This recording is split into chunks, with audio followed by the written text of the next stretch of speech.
त्याच्या कुठल्याही अवताराचं अष्टविभागातलं कुठलंही वर्णन करा.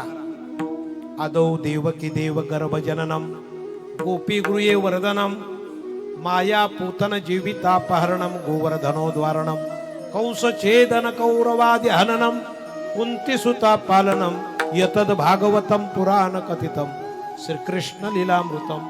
झाला, संपला विषय. हे 8 प्रकार. मग या 8 प्रकारातला जर आपण विचार केला तर काही अतर्क्य गोष्टी आहेत त्या कृष्ण अवतारामध्ये. राम हा परब्रह्म आहे, पण कृष्ण हा परिपूर्ण अवतार आहे. अवताराचे प्रकार 99 आहेत. काही गर्ग संहितेमध्ये 6 सांगितलेले आहे.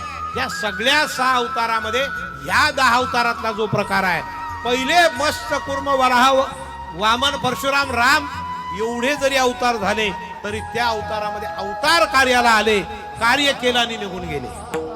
फक्त राम आणि कृष्णच का तुम्हाला म्हणायला सांगितलं तर बाकीचे जे अवताराचं नाम घेतलं जात नाही, उच्चार होत नाही, फक्त राम आणि कृष्णाचं. तर एक पूर्ण आहे आणि एक परब्रह्म आहे. पूर्ण आणि परब्रह्म अवताराचं नाव घेण्याचं कारण आहे, एकामध्ये